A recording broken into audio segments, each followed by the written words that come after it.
महिलांना पोट आत करायचे आहे तर हे 5 उपाय जर खरंच केले तर याचे परिणाम नक्की होतील. तर पोट हळूहळू आत जाऊ लागेल. आज जरा प्रामाणिकपणे विचार करा.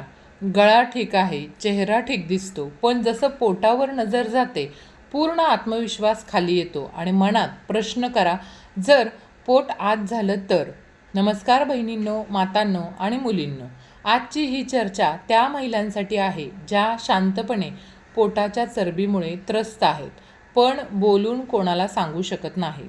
आज काही बोलणार नाही, तर असे 5 घरगुती उपाय मी तुम्हाला सांगणार आहे, ज्यांना जर खरंच तुम्ही पाळलत ना, तर पोट हळूहळू आत जाऊ लागेल.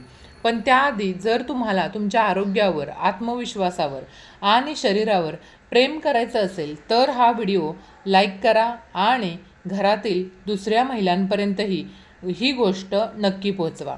म्हणून हा व्हिडिओ जास्तीत जास्त महिलांना शेअर नक्की करा. आणि हो, अशा कामाच्या गोष्टी पुढेही मिळत राहाव्यात यासाठी नेहमी जोडलेले राहा. आता लक्ष देऊन ऐका, कारण या गोष्टी साध्या वाटतील, पण परिणाम मात्र याचा खोलवर असेल. बघा, यामधली नंबर 1 गोष्ट ती म्हणजे सकाळचं पहिलं पेय, जे पोटाला आत ढकलण्याचं काम करतं. बहुतेक महिला सकाळी उठतात, चहा किंवा बिस्किटं घेतात आणि इथूनच पोटाची गोष्ट बिघडायला सुरू होते. सकाळची वेळ शरीरासाठी फ्रेश बटनासारखी असते. म्हणजे जर या वेळेला कोमट पाणी आणि त्यामध्ये थोडंसं लिंबू आणि फक्त एक चिमूटभर ओवा टाकून प्यायलात ना, तर पोटाची आतली सूज हळूहळू शांत होऊ लागते. ओवा गॅस बाहेर काढतो, लिंबू पचनाला जागं करतो आणि कोमट पाणी जमा झालेले फॅट हळूहळू पचवतं. सुरुवातीला तुम्हाला वाटेल, अरे पोट थोडंसं आत जातंय. हाच तो पहिला संकेत असतो मैत्रिणींनो. यानंतर दुसरी गोष्ट ती म्हणजे रात्रीचं जेवण. पोटाचा सगळ्यात मोठा शत्रू किंवा मित्र. खूप महिला दिवसभर सगळ्यांची काळजी घेतात आणि रात्री स्वतःसाठी भरपूर घेतात. म्हणजे पोळी, भात, काहीतरी गोड आणि मग झोपतात. पण लक्षात ठेवा, रात्रीचं जास्त जड जेवण म्हणजे पोट वाढणं. जर खरंच पोट आत करायचं असेल तर रात्रीच्या जेवणात हलकं, कमी आणि लवकर खायला शिका. बघा, 2 पोळ्या भाजी आणि थोडंसं पुरेसं आहे. जेव्हा पोटाला रात्री आराम मिळतो ना, तेव्हा शरीर काम करायला सुरुवात करतं आणि पोट हळूहळू आत जाऊ लागतं. तुम्ही कधी लक्ष दिलं आहे का, ज्या महिला लवकर आणि हलकं खातात ना, त्यांचं पोट वयानंतरही नियंत्रणात राहतं. यानंतर तिसरी गोष्ट ती म्हणजे चालणं. चालणं पण असं जसं पोटाशी थेट बोलत आहे. आता इथं खूप महिला मनात विचार करत असतात की आम्ही चालतो तर, पण आपण रोजच तरी पोट बाहेर का आहे? बस हाच सगळ्यात मोठा प्रश्न आहे. चालणं आणि योग्य पद्धतीने चालणं यामध्ये खूप फरक आहे. जेव्हा तुम्ही हळूहळू मोबाईल बघत मनात 1000 टेन्शन घेऊन चालताना, तेव्हा शरीराला काहीच संकेत मिळत नाहीत. पण जेव्हा तुम्ही रोज ठरलेल्या वेळेला थोड्या वेगात पोट हलकं आत खेचून चालताना, तेव्हा आपलं शरीर जागं होतं. असं वाटतं जणू तुम्ही पोटाला सांगत आहात की आता तुला आत जावं लागेलच. सुरुवातीला श्वास थोडा वाढेल, पायात थोडा थकवा येईल, पण 3ऱ्या-4थ्या दिवशी एक वेगळं हलकं वाटायला लागेल. पोट आधीसारखं जड वाटणार नाही आणि कपडे घालताना आरशात बघून मनात हसू येईल. खूप महिला इथंच चूक करतात की 2 दिवस चालून सोडून देतात, पण परिणाम मात्र 7व्या-8व्या दिवसानंतर दिसतो. आणि हो, एक गोष्ट सांगा, तुम्ही रोज चालता का आणि चालता तर किती मिनटं? ते खाली कमेंटमध्ये नक्की लिहा, कारण तुमची गोष्ट दुसऱ्या महिलेला हिंमत देऊ शकते. यासाठी लिहायचं आहे. यानंतर नंबर 4 तो म्हणजे हळदीचं दूध.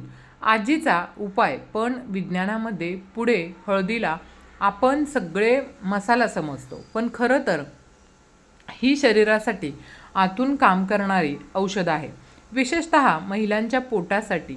खूप महिलांचं पोट बाहेर येण्याचं कारण म्हणजे आत सूज असते, हार्मोन्स बिघडलेले असतात आणि पचन मंद झालेलं असतं. रात्री जेव्हा तुम्ही हळदीचं दूध पिता ना, तेव्हा शरीर तर झोपतंच, शरीर झोपेतच दुरुस्ती करतं. हळद आतली सूज हळूहळू कमी करतं, पोटाभोवतालची चरबी सैल करतं आणि सकाळी पोट लवकर हलकं वाटतं. सतत घेतल्यानंतर तुम्हाला जाणवेल की पोट आधीसारखं फुगलेलं नाही, सकाळी उठल्यावर पोट आत खेचलेलं वाटतं. हे 1-2 दिवसाचा जादू नाही आहे, पण 15 ते 20 दिवसात तुम्हाला फरक हा स्पष्ट दिसायला लागतो. आणि सगळ्यात चांगली गोष्ट म्हणजे यानं शरीराला नुकसान नाही तर फक्त फायदा होतो. पुढची गोष्ट ती म्हणजे 5वी, ताण आणि पोट यांचं नातं खूप खोल आहे बघा. कमी लोक सांगतात, पण पोट बाहेर राहण्याचं सगळ्यात मोठं कारण अनेक वेळा चिंता असते किंवा अनेक वेळा खाणं नसतं तर काय असते, चिंता असते. महिला दिवसभर सगळ्यांची काळजी घेतात, घर, मूल, नवरा, नातेसंबंध, पैशाची चिंता, भविष्याचं टेन्शन आणि स्वतःसाठी काहीच करत नाहीत. ही सगळी गोष्ट थेट पोटात जाऊन बसते. म्हणून तुम्ही पाहत असाल की जी महिला आतून खूप जास्त त्रस्त असते तिचं पोट लवकर बाहेर येतं. दररोज जर तुम्ही शांत बसून डोळे बंद करून खोल श्वास घेणं सुरू केलं, श्वास घेताना पोट बाहेर येऊ द्या आणि सोडताना पोट आत घ्या. हा छोटासा सराव पोटाला शिकवतो की त्याला पुन्हा आपल्या जागी जायचं आहे. हळूहळू मन हलकं होईल, झोप सुधारेल आणि पोट आपोआप आत यायला लागेल. लक्षात ठेवा, जोपर्यंत मन शांत होत नाही ना तोपर्यंत पोट पूर्णपणे आत जात नाही. या गोष्टीला खूप लक्ष देऊन ऐका, कारण ही गोष्ट वेगळी आहे पण तितकीच महत्त्वाची आहे. सगळ्यात आधी पाणी पिण्याच्या सवयीवर लक्ष द्या महिलांनो. खूप महिला समजतात की कमी पाणी पिलं तर पोट आत जाईल, पण खरं उलट आहे. जेव्हा शरीराला योग्य प्रमाणात पाणी मिळत नाही तेव्हा ते पोटाभोवती पाणी आणि चरबी साठवायला लागतं. दिवसभर थोडं थोडं पाणी पिणं सुरू करा, एकदम खूप नाही. दुसरी गोष्ट म्हणजे खाल्ल्यानंतर लगेच झोपू नका किंवा वाकून काम करू नका, कारण त्यामुळं अन्न नीट पचत नाही आणि पोट बाहेर यायला लागतं. आता तिसरी गोष्ट ती म्हणजे पोटाला हलक्यात घेऊ नका. जर पोट रोज साफ होत नसेल तर तुम्ही काहीही केलं तरी पोट आत जाणार नाही. यासाठी फळं, भाज्या आणि थोड्याफार प्रमाणात भिजवलेला मनुका तुम्हाला मदत करू शकतो. हे तुम्ही तुमच्या आहारामध्ये सुरू करा. चौथी गोष्ट म्हणजे कंबर आणि पोट खूप घट्ट कपड्यांमध्ये बांधू नका, कारण त्यामुळे पोटाचे स्नायू कमकुवत होतात आणि चरबी साठायला लागते. आणि सगळ्यात शेवटची गोष्ट ती म्हणजे स्वतःला दोष देणं बंद करा.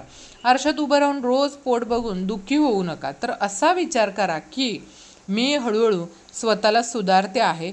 जेव्हा विचार बदलतो तेव्हा शरीरही बदलायला लागतं. ही छोटी छोटी गोष्ट मिळून मोठा बदल घडवतात. मैत्रिणींनो, आता जाताना फक्त इतकंच लक्षात ठेवा की पोट आत करणं हा एका दिवसाचं काम नाही आहे आणि कोणत्याही औषधाचा हा चमत्कार नाही आहे. हे रोजच्या छोट्या सवयींचा परिणाम असतो. आज तुम्ही जे ऐकलं त्यातलं अर्ध जरी प्रामाणिकपणे तुम्ही केलंत ना, तर येणाऱ्या दिवसात जेव्हा तुम्ही आरशासमोर उभ्या राहाल तेव्हा पोट नाही, तुमचा आत्मविश्वास सर्वात आधी तुम्हाला दिसेल. स्वतःसाठी वेळ काढणं स्वार्थ नाही आहे, तर ती गरज आहे.